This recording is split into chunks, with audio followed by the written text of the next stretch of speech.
আমার উপরে আমার নেতা কর্মীরা সবাই আমাকে এমন ভাবে ঘিরে রেখেছিল, অনেকেই ইনজিওর্ড হয়েছে, তাদের রক্ত আমার কাপড়ে এখন লেগে আছে, তবে আমি বোধহয় আমার কর্মীরা তার জীবন দিয়েই আমাকে বাঁচিয়েছে।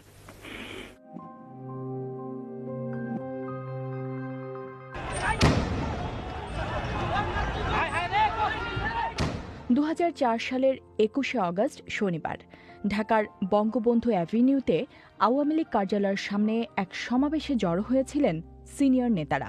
দলটির প্রধান এবং তখনকার বিরোধী দলীয় নেতা শেখ হাসিনা ছিলেন ওই সমাবেশের প্রধান অতিথি। আওয়ামী লীগ অফিসের সামনের রাস্তায় একটি ট্রাকে অস্থায়ী মঞ্চ তৈরি করা হয়েছিল। বিকেল 3টা থেকে দলটির কিছু মধ্যম সারির নেতা বক্তব্য দেওয়া শুরু করেন। বিকেল 4টার দিকে শুরু হয় আওয়ামী লীগের সিনিয়র নেতাদের বক্তব্য দেওয়ার পালা।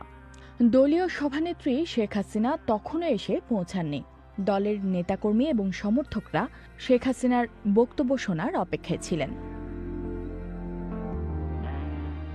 ওই সমাবেশে তখন উপস্থিত ছিলেন আওয়ামী লীগের প্রেসিডিয়ামের তৎকালীন সদস্য আমির হোসেন আমু।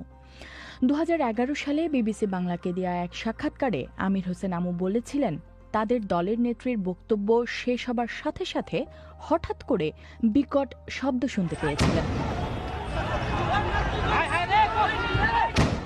তখন কিছু বুঝে উঠতে না পেরে এদিক ওদিক তাকাচ্ছিলেন তিনি, আর চারপাশে চিৎকার শোনা যাচ্ছিল। এভাবে দফায় দফায় বিস্ফোরণের শব্দে পুরো এলাকা কেঁপে ওঠে। সমাবেশে উপস্থিত আওয়ামী লীগের নেতাকর্মীরা প্রথমে বুঝতে পারেননি যে এটি ছিল গ্রেনেড হামলা।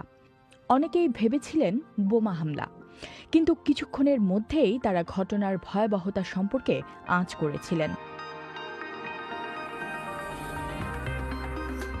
যখন গ্রেনেড হামলা শুরু হলো, তখন মঞ্চে বসা আওয়ামী লীগের সিনিয়র নেতারা শেখ হাসিনার চারপাশ ঘিরে মানব ঢাল তৈরি করেন, যাতে তার গায়ে কোনো আঘাত না লাগে।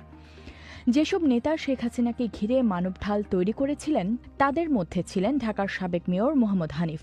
তখন মিস্টার হানিফের মাথায় গ্রেনেডের